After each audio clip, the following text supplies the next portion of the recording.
ঘূর্ণিঝড় আইলাই বিধ্বস্ত খুলনার কয়রা, দাকব, পাইকগাছা ও বটিয়াঘাটা উপজেলা।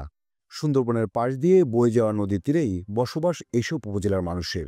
কিন্তু দখল আর অবৈধ বালু উত্তোলনে কপোতাক্ষ নদী তীর জুড়ে দেখা দিয়েছে ভয়াবহ ভাঙন।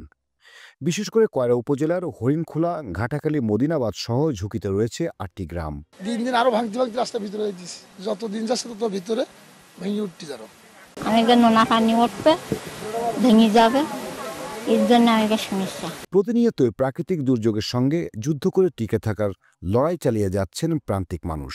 নদী মানে 4 বার উঠলো আমাদের এই নদীটা। বারবার এখান থেকে এই বাঁধ ভাঙে যায়, এলাকাবাসী এখান থেকে প্রায় বিভিন্ন এলাকায় চলে গেছে। এমন পরিস্থিতি উত্তরণে প্রতিশ্রুতির পরিবর্তে স্থায়ী সমাধান চান ভুক্তভোগীরা। যাতে অবৈধভাবে বালি উত্তোলন করে না করে আমাদের রাস্তাটা না করে আমরা যেন বাঁচতে পারি সুন্দরভাবে। আমরা আজকে মানববন্ধনের মাধ্যমে আমরা সারা দেশকে, সারা বিশ্বকে জানাতে চাই যে আমাদেরকে সবাই সহযোগিতা করুন, আর এই অবৈধ সিন্ডিকেট যারা আছে তাদের আইনের আওতায় এনে সঠিক বিচার করুন। যদি এই বালি উত্তোলন করা হয় তাহলে ভেরিবাদটি আবার সেই বিধ্বস্তর পথে চলে যাবে।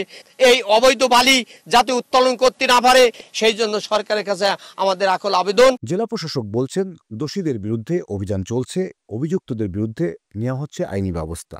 আমাদের রেগুলার মোবাইল কোর্টের জন্য আমাদের নির্দেশনা দেওয়া আছে উপজেলা প্রশাসনকে। তারা গতকাল রাতেও মোবাইল কোর্ট করেছে এবং এটা গভীর রাতে যেহেতু হয় সেখানে আমাদের পৌঁছাতে একটু সময় লাগে।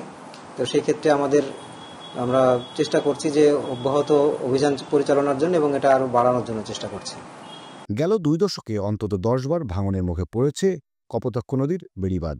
সরকারি বরাদ্দ মিললেও হয়নি স্থায়ী সমাধান। দ্রুত সময়ের মধ্যে নিরাপদ আশ্রয়ের নিশ্চয়তার দাবি জানিয়েছেন উপকূলবাসী। Desk report, Voice of tiger.